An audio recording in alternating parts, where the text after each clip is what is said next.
Hey everybody, it's Ron, and I want to tell you a story about business and how that story changed everything. On Rodriguez Island, near Mauritius in the Indian Ocean, the local police chief was on duty on the morning of August 27, 1883, when a sound reached him that stopped him mid-step.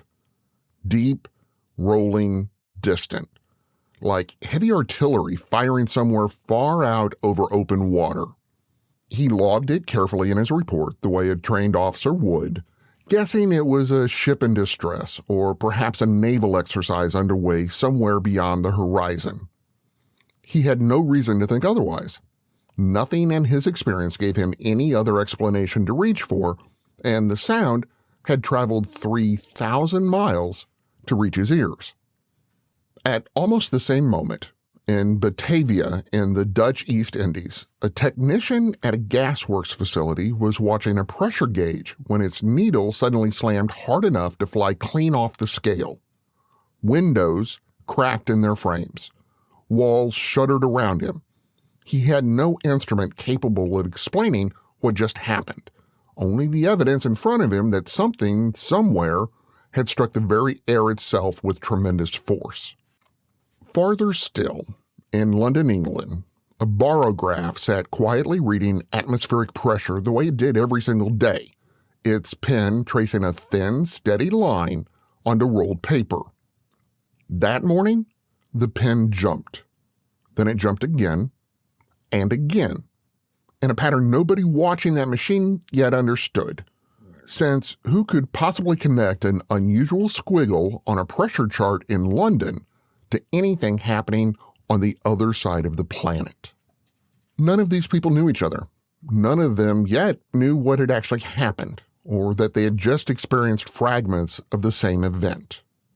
Word would take days, in some cases weeks, to travel far enough for anyone to understand the full shape of what they'd just lived through. So what does it take for a single event to reach every corner of the earth before anyone even understands what happened?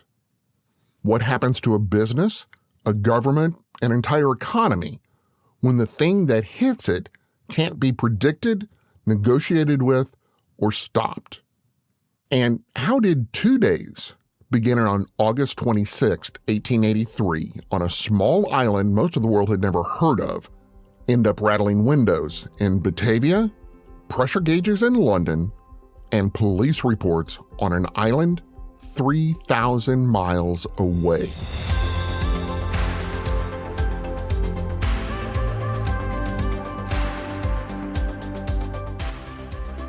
From Business Basics, I'm Ron Trucks, and this is Business History, the daily podcast where we explain the stories that changed business forever.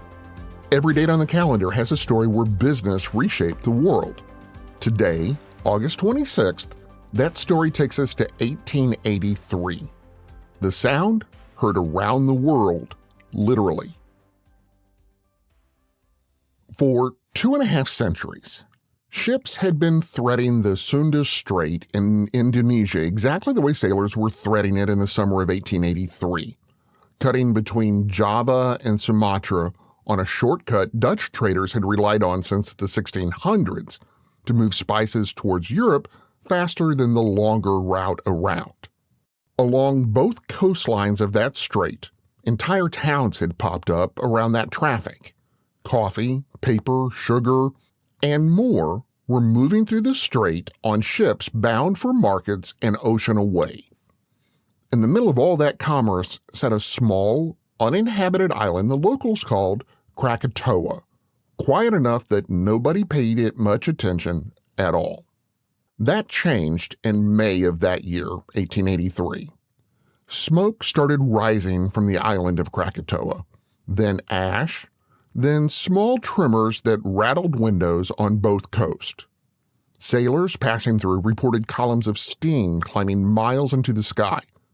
For months, people watched it happen and mostly shrugged, since the activity seemed too small to be genuinely dangerous. That was the same conclusion Dutch colonial officials in Batavia, which is today the city of Jakarta, Indonesia, reached as well, sitting about 100 miles away. Nobody yet understood what was actually happening underneath the surface, that the island's separate volcanic peaks were all feeding off one enormous shared chamber of magma, building toward something none of them had a framework for imagining. One man came closer to understanding the danger than anyone else. On August 11th, a Dutch surveyor named Captain Verzenaar sailed out to the island to see the damage for himself, and what he found unsettled him enough to put a formal recommendation into writing to colonial authorities: suspend all visits to Krakatoa until further notice. 16 days later, almost nothing had changed about how seriously anyone was taking that warning. By the afternoon of August 25th, the eruptions had grown loud enough to hear from both coastlines, one explosion rolling into the next, and still nobody moved.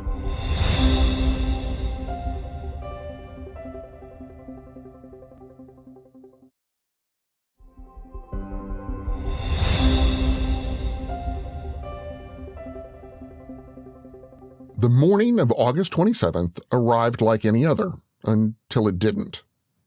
At 5:30 a.m., the first of 4 massive explosions tore through the volcano, followed by the second one less than 2 hours later. Then, at 10:02 a.m., the third explosion hit, the one that would go down as the loudest sound ever scientifically documented, tearing away roughly 70% of the island in an instant, and sending a wall of displaced ocean, what's called a tsunami, racing towards the coastlines on either side. Out on the water, Captain Johan Lindemann stood on the deck of the Loudest, a steamship carrying 111 passengers along with mail and some light freight. When the sound from the third eruption hit the ship, the captain made a call that would decide whether everyone on board lived or died. Rather than run for shore the way instinct might suggest, he pointed the ship straight into open water, taking the incoming tsunamis head-on instead of letting them catch him broadside near land. It worked. Everyone aboard survived. On the coast behind him, where nobody had received any comparable warning or made any comparable decision, entire towns simply vanished under waves reaching 120 feet high. What happened next reached far beyond that stretch of water. The pressure wave from the explosion raced outward and circled the entire globe 3.5 times. Recorded on barometers as far away as London, England, the sound itself carried 3,000 miles in multiple directions, rupturing the eardrums of sailors on a ship 40 miles offshore from Krakatoa. And because the world now had a telegraph network stretching across oceans, the same infrastructure behind the transatlantic cable story we told back on August 5th, word of the disaster reached governments and newspapers around the planet within hours rather than the weeks it normally would have taken a generation earlier. More than 36,000 people died, nearly all of them from the tsunamis rather than the eruption itself. Nothing built by any government or institution up to that point had ever been designed to absorb a loss on this scale or this suddenly.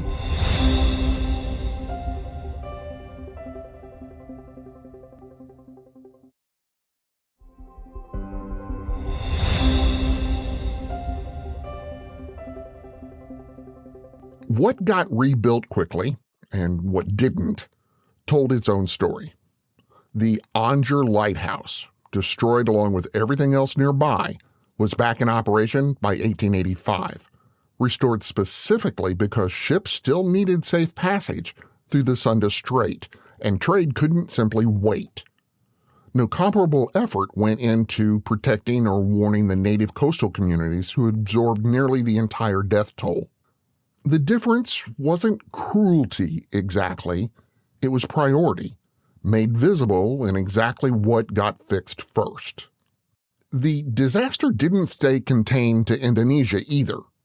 Ash and sulfur dioxide thrown high into the atmosphere circled the planet for months, dimming sunlight and cooling global temperatures by roughly a degree for the next couple of years.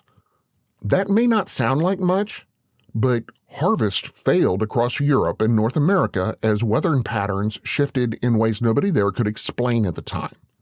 For the first time, scientists were watching a single event on one side of the planet produce measurable economic consequences on the other, almost as it happened. There's a legal concept that exists precisely for moments like this one. The phrase force majeure was a term already decades old by 1883.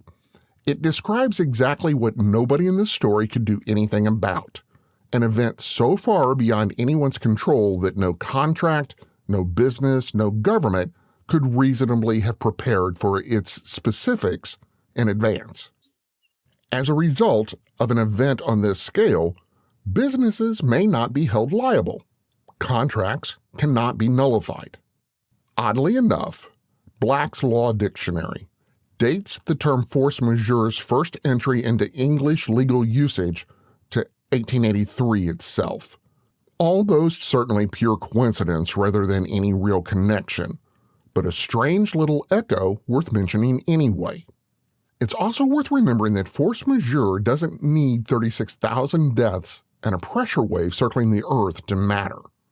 The same basic logic covers a rained-out company picnic and an argument over getting a deposit back from a bouncy house rental company, if the original contract ever bothered to address it at all, or why airlines have very specific procedures for when weather interrupts travel.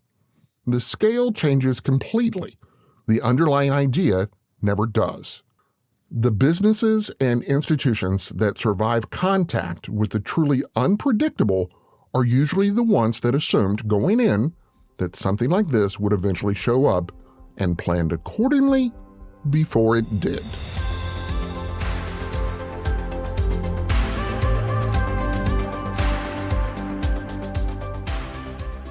I'm Ron Trucks, and this is Business History, the podcast that finds the turning points behind the headlines.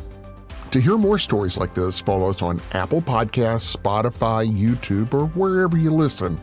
And if you're enjoying the stories, please don't forget to subscribe and leave a quick review. It helps more people find the story behind the business. And if you want to actually understand business better without the fluff, the buzzwords, or the MBA language, start by visiting businessdailypodcast.com.